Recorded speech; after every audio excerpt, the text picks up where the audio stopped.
బాపట్ల జిల్లా చినగంజాం మండలం కొత్తగొల్లపాలెం నిర్వహించిన ప్రజావేదిక కార్యక్రమంలో వృద్ధురాలతో ముచ్చరిస్తున్న సీఎం చంద్రబాబు. నా కష్టపడి తత్వం ఉంది, సంపద సృష్టించి పేదలకు పంచే సంకల్పం కూడా ఉంది. అయితే ఒక్క రోజులో అన్ని పూర్తి కావు, సమయం పడుతుంది. రాష్ట్రాన్ని అన్ని రంగాల్లో అగ్రగామిగా నిలబెడతారు. 2029 కల్లా తలసరి ఆదాయాన్ని 5 లక్షలకు చేరుస్తా. 2045 కల్లా దాన్ని 50 లక్షలకు తీసుకెళ్లడం లక్ష్యంగా పనిచేస్తున్నా. పేదరికం లేని సమాజాన్ని చూడడమే నా లక్ష్యం అని చెప్పి వార్త కథను అక్కడ చెప్తా ఉన్నా. అయితే ఇక్కడ మా పింఛన్ల ముందు ఆ బటన్ ఎంత అంటే ఏదైతే వైఎస్ జగన్మోహన్ రెడ్డి గారు ఈ బటన్ ముఖ్యమంత్రి అంటారు. మోడీ గారు ఎట్లా అక్కడ ఉత్తరప్రదేశ్లో నుండి తెలంగాణలో ఆన్ చేస్తారో, లేకపోతే తెలంగాణ నుండి ఉత్తరప్రదేశ్లో మన బీహార్లో ఆన్ చేసినట్టుగా ఈ బటన్ ముఖ్యమంత్రి అంటే ఇక్కడ బటన్తోనే ఆ పరిపాలన చేయడం జరుగుతుంది. నాకు గమ్మత్తైన విషయం ఏంటంటే జగన్మోహన్ రెడ్డి గారు ఏదో ఒక కాలువను ఏదో ఓపెన్ చేసినాడు. ఓపెన్ చేస్తే మీరు చూడొచ్చుగా, ఆడ గేటు పెట్టినారు, వాటర్ వచ్చినాయి. తర్వాత వాళ్ళు వెళ్ళిపోయినాక రెండో రోజు ఆ గేటును తీసుకొని పోతారు. గేటును తీసుకుపోయి మళ్ళీ వాటర్ కూడా లేవు. వాటర్ కూడా లేవు. ఎందుకు ఎట్లా వచ్చినాయి అంటే వెనకది ఆపినారట.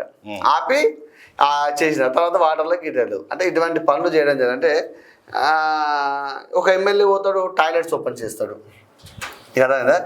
ఒక ఏపీ మినిస్టర్ పోతాడు, దావతలో ఫుల్ చలి ఉంటుంది, బయటకు ఎంత కష్టం ఉంటుంది అని చెప్తాడు. అంటే ఇటువంటి మంత్రులతో పరిపాలన చేసినప్పుడు జగన్ గారికి ఆయన విజన్ గొప్పది కావచ్చు, ఆయన మంచి వ్యక్తే కావచ్చు, కానీ దానికి ఉన్న సిబ్బంది కూడా మంచిగా ఉండాలి కదా. పరమానందే ఒక్కడు మంచిగా ఉండే కదా, పరమానంద శిష్యులు కూడా బాగుండాలి, అంతే కదా. మళ్ళీ అంటే కింద కామెంట్ చేస్తూ ఉండే ఎల్లో మీడియా రకరకాలు. అలా బాబు విషయాన్ని వాస్తవాన్ని మీరు గమనించండి మిత్రమా. నేను ఏం చెప్తున్నానని మీరు గమనించండి. జగన్ గారు రావడానికి ఎంత కష్టపడ్డాడో పోవడానికి కూడా కష్టపడలే, ఆటోమేటిక్గా వెళ్ళిపోయినాడు. అధికారం రావడానికి జగన్ గారు చాలా కష్టపడ్డాడు, జైలుకు పోయినాడు, పాదయాత్ర చేసినాడు. ఇలా జైలుకు పోకపోతే అదే కాంగ్రెస్ పార్టీతో అంటకాయ ముందుకు నడుస్తూ ఉంటే ఈ ఏడాదికి ఖచ్చితంగా ఆ రోషయ్య వచ్చే టైంలోనో కిరణ్ కుమార్ రెడ్డి గారు వచ్చే టైంలోనో అయ్యేటోడు కదా. వాస్తవం కిరణ్ కుమార్ రెడ్డి గారు రోషయ్య వచ్చినప్పుడే ఈ జగన్మోహన్ రెడ్డి గారు ఖచ్చితంగా సీఎం అయ్యేటోడు అప్పుడు కదా. ఆయన ఎందుకంటే కొంచెం స్వతంత్ర భావాలు ఉన్నాడు కాబట్టి బయటకు వచ్చినాడు, కొట్లాడిండు, ప్రజలకు పోయినాడు, నమ్మినాడు, ప్రజలు అధికారం ఇచ్చారు. కానీ దాన్ని కాపాడుకోవాలని విఫలమైపోయినాడు.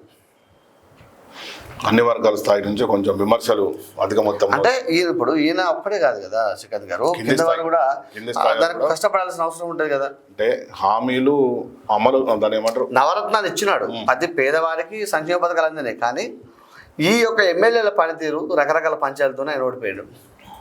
తీవ్ర విమర్శలు వచ్చినాయి. అంటే ఇక మేమే ఉంటాం, మాదే రాజ్యం అన్నట్టుగా వ్యవహరించినారు.